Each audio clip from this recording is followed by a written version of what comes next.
普京凶狠报复乌克兰，有人看向中国，以德报怨，何以报德？大家好，我是肖英华。普京凶狠报复乌克兰，这种直接还击是否也适合中国呢？近期俄罗斯境内遭到了多起袭击事件，引发俄罗斯舆论震动。俄罗斯指责乌克兰方面在美国中情局的帮助下，向俄罗斯境内制造了袭击一事，也引发国际社会的关注。而在最近，让外界没想到的是，普京的报复会来得如此凶狠。据媒体报道称，在当地时间3月9号凌晨，俄罗斯军队向乌克兰全境发起了大规模导弹袭击。目前，在乌克兰手里的几个重镇遭到了多轮袭击，比如利沃夫、扎波罗热和哈尔科夫等等。在这次袭击中，俄罗斯至少动用了81枚导弹，其中含有匕首高超音速导弹。基辅的空袭警报更是持续了长达7个多小时。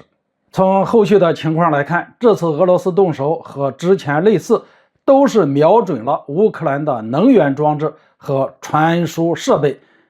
从美国 CNN 和路透社的报道，这次袭击对乌克兰的人员杀伤并不大，仅11人死亡，20人受伤，但是对乌克兰目前的电力供应却造成了极大影响，约15%的电力供应中断。对这件事情，俄罗斯方面倒是也挺坦荡。俄罗斯国防部在后续直接公开报道称，这次导弹轰炸就是对乌克兰袭击俄罗斯境内目标的报复性打击。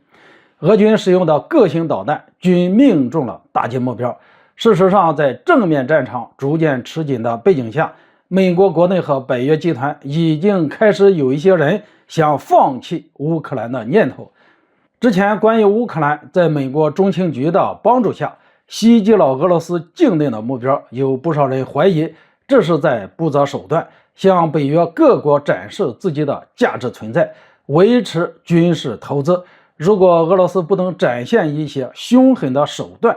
震慑这种趋势，恐怕未来俄罗斯境内的极端袭击只会越来越多。挺有意思的是，对于普京果断对乌克兰展开报复，这一点也让一些国外网友看向了中国。毕竟在相当长的时间里，中国很多海外投资遭到了恶意的针对和破坏。一些国家，尤其是政治动荡的地区，经常会出现西方势力或敌对势力收买当地的官员或者总统，直接违法驱逐和破坏中国投资和建设，常常让我国损失惨重。那么俄罗斯现在的做法是否会对中国起到一些警示作用呢？坦率地说，这个问题其实一直以来在中国国内舆论就非常多，其中核心的一个问题就是以德报怨，何以报德？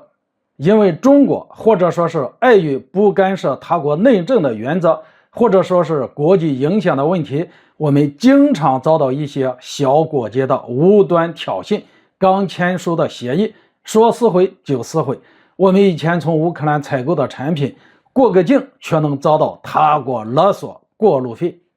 一些国家政客为了博取眼球，向美国献媚，无端污蔑中国的事务。很多人总是自己安慰自己，我们现在还是世界第2。可问题是，也没见人这么去挑衅法国、英国和俄罗斯呀。这些年我们一直在积极承诺一个世界强国的责任，不论是救灾、人道主义救援，我们都在承担一个大国应有的担当。但同样的，大国更应当有大国的尊严，不是什么政治流氓和投机客商能够触碰的。当然，这个做法或许在过去是取得了很好的效果，可随着国际新形势的变化和中国国力的增强，我们是否还要参考过去的办法呢？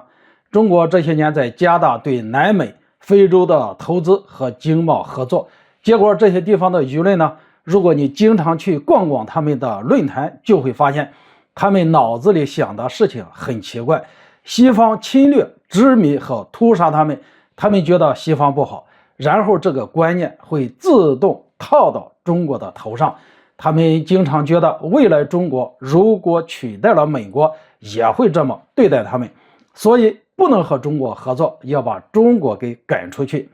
这种现象在有些国家确实存在，他们是被西方列强给打怕了，还是脑子进水了，不得而知。相信早晚他们会明白，中国是一个负责任大国，中国会用自己的实际行动，让这些国家看到中国的诚意和中国给当地带来的实实在在的实惠。一直以来，我们是靠做，而不是靠说赢得别国的信赖。好了，今天就说到这里，咱们下次见。